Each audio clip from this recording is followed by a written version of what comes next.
all the activities that you have to attend. Good evening, Mrs. Gonzi, Mrs. Muscat, Reverend Dr. Mr. Latif, guests, ladies and gentlemen. It is a great pleasure to be with you all here today to celebrate women's achievements and also to take into account the status of women in today's society. When International Women's Day was first commemorated 100 years ago, gender equality and women's empowerment were very radical ideas, as the United Nations General Secretary, Mr. Ban Ki-moon, stated in his message on the 8th of March this year.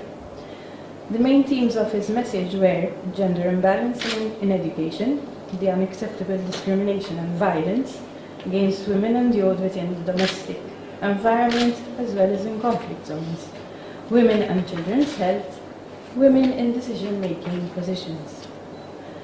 As Vice President of the National Council of Women, I was asked to say a few words about the Council's aims, its work and services, and all the roles NCW has in Maltese society. I cannot but link the Council's work with the main themes expressed in Dr. Ban Ki-moon's message. Since its inception in 1964, NCW has strived to better Maltese women's position for the benefit of our island society. It might not have been a coincidence that 1964 was also the first time that women voted in general elections in Malta. That year they could also contest to be elected in Parliament. Although at the time there was some opposition for women to have these rights, women eventually succeeded in achieving another fundamental right of a democratic society. It was at this time that a group of women felt that the time was ripe for them to start empowering and educating the women of Malta. These are the building blocks on which our council is based. To this day, these are the services we provide: empowerment and education to all our members and all persons who choose to follow our work in the community. In 2014, NCW will be celebrating its 50th anniversary. As our President, Ms. Grace Attard, stated in her message for Women's Day, NCW calls for an analysis of the Maltese situation to ensure that women forging the way ahead can be translated into action. One might ask, what is NCW doing today for the Maltese community? My answer is that it is still doing what it was doing 50 years ago. In an ever-changing society, NCW must keep up with the times. The Council is made up of an executive group of members elected at a yearly general meeting. The subcommittees under this group, working together with its affiliated associations, we have 33 affiliated non-governmental associations with us, analyze the current situation and respond to consultation papers from the government and other agencies. The Council compiles women's opinions and concerns as resolutions and recommendations and communicates them to members of Parliament, ministries and governmental bodies, commissions and agencies, and regularly follows them up. The result of last year's work within the committees culminated in 11 new resolutions and the reaffirmation of a few more from previous years. Very briefly, these resolutions cover a number of sectors. I will be trying to group them very short in a few words. Separated women's entitlement to pensions. Studies show that often men in these difficult situations are unreliable and deliberately do not send the check to their separated wife on a regular basis. The woman's only option is to take her separated husband to court, which, as we all know, is a long and costly process and can sometimes be fruitless. The Council proposed that the necessary measures be taken so that the amount to which the woman is entitled will be immediately deducted at source from the salary or pension of the separated husband and sent to the separated wife on a regular monthly basis. In the everlasting struggle against violence perpetuated on women, the Council is proposing to engage men and boys. The Council recommends education programs and programs based on a better understanding of men as individuals and therefore help eliminate stereotyping of both men and women. The spiral of violence against women and girls would be halted by improving services to help perpetrators understand the cause of their behavior and take responsibility for it, and prevent further acts of violence. The Council also continues its support to the Daphne programme and recommends that it should also be a priority of the EU strategy. In line with its policy of education and prevention in the health sphere, the Council recommends the availability of a designated breast care unit and also to incorporate breast awareness in the school curriculum. With the setting up of a national breast screening programme in 2009, the need is felt for a designated breast care unit which addresses limitations in providing a more comfortable and supportive environment to women during these stressful times, should she be diagnosed with breast cancer. Furthermore, incorporating breast awareness in the school curriculum would ensure that all secondary school students would be receiving information about breast awareness. One must not forget that breast cancer also affects 1% of the male population. Women and mental health. The number of women suffering from mental illness is rising faster than among men. The burdens of keeping a job, multiple roles in the family, and in caring for others are driving women to suffer from mental illness. Exposure to sexual and domestic violence renders women more susceptible to mental health disorders. Women need to be supported, and their mental health needs are to be addressed comprehensively with more services in the community. Increasing initiation and duration of breastfeeding rates to ensure long-term benefits for the Maltese population. In light of the World Health Organization recommendation of exclusive breastfeeding for 6 months, the Council recommends that women should have adequate maternity leave and provision of baby-friendly workplaces. Facilities should be available to help working women to meet their infant feeding goals. With the implications of an aging population in mind, and after a number of meetings with entities concerned, the Council formulated proposals for pensions when the State issued a pensions reform document for consultation. We feel that there is an urgent need to understand and introduce the concept of gender budgeting, which NCW has been proposing for the last 5 years. An adequate sustainable pension system that reviews the current system, as well as supplementary pensions establishing the second and third pillar pension systems, is required to be able to ensure a good standard and quality of life beyond the age of 60. 2011 has been designated a European Year for Volunteering. In line with the EU Commission, the Council has proposed 4 objectives for a successful outcome of the EU Year 2011 and its follow-up on volunteering.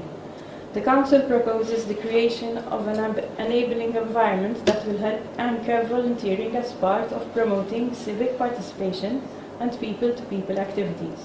The Council feels that promoting voluntary organizations as places and catalysts for civic engagement is crucial. Volunteering activities are to be rewarded and recognized, not least by encouraging appropriate incentives for individuals, business, and organizations. Action is needed to secure the funding and staffing required to raise skills levels, to provide further education and training, to give support during voluntary work. And the general public is to be made aware of the value and importance of volunteering. An effective and successful EU-level awareness-raising campaign conveying the opportunities and usefulness of volunteering would, if the message is really to get through to people, require adequate funding. With this in mind, the Council has embarked on an EU flagship project with the aim of giving recognition to the value of volunteering to strengthen and encourage volunteers and other individuals who would be interested in volunteering. The Council has also tackled premarital preparation courses for those couples opting for a civil marriage. The Council realizes that there is a lack of such courses in Malta's society. The State should start offering these preparatory courses to couples who are residing in Malta and who choose a civil ceremony.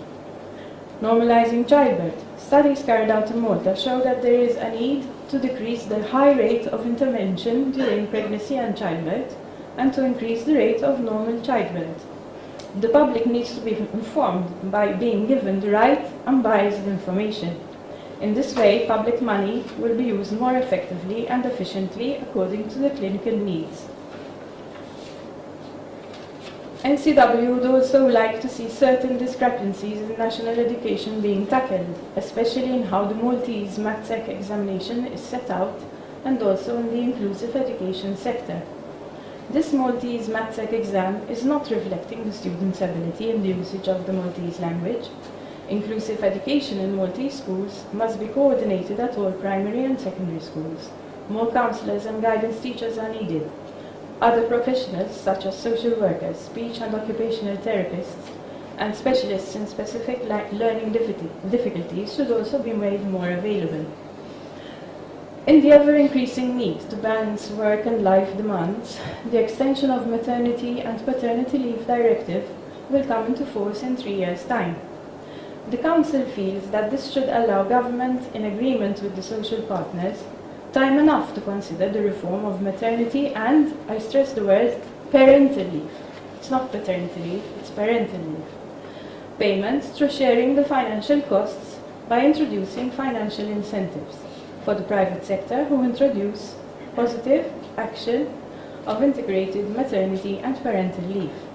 An introduction of a Maltese legal framework for temping agencies.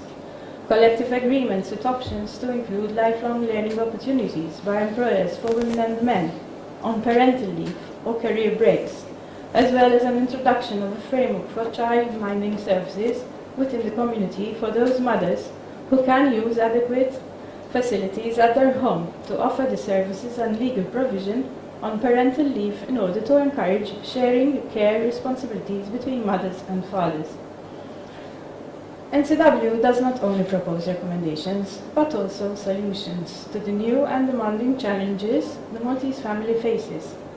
With this in mind, NCW will be launching a campaign, roping in men and boys in general, to stand up against violence against women, encouraging them to have a proactive rather than a defensive response, and not to tolerate or perpetrate violence against women and girls. At the same time, the campaign will address those men and boys who commit violence against women and girls, with the aim to stop them perpetrating violence. NCW is also participating in a 2-year EU project, together with 4 other non-governmental organizations, to encourage and promote female entrepreneurship in Malta through the establishment of a network of women ambassadors amongst girls at primary, secondary and tertiary level, as well as with women through the collaboration of local councils. In its strive to educate and promote such conditions of life, as well as ensure for all persons opportunities for full and free development, the Council organizes classes in Maltese, English, mathematics, computer awareness and ECDL at various levels in conjunction with the Adult Education section of the Education Division, aiming to improve the quality of life through lifelong learning. These courses are all very well attended by both women and men of all ages. We do not charge any fees for these courses.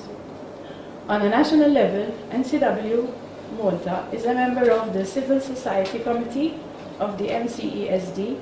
It also holds the Vice Presidency of the Forum of Civil Society Organizations in Malta, and is one of the Anna Lindh Foundation's network.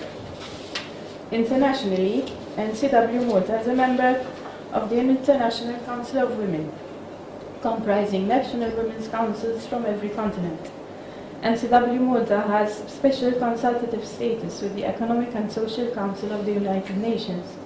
Our General Secretary is a member of the Commonwealth Foundation Civil Society Advisory Committee based in London. Our President, Grace Attard, represents the Maltese Civil Society as a member of the European Economic and Social Committee in Brussels. One of our Vice Presidents is also Vice President of the European Centre of the International Council of Women and is in consultative status with the Council of Europe. In conclusion, there is still more work to be done. In fact, I haven't mentioned everything in these few minutes. NCW feels that Malta should also be addressing issues of women and vulnerable groups, such as teenage mothers, immigrant women, women with disabilities, women going through domestic violence,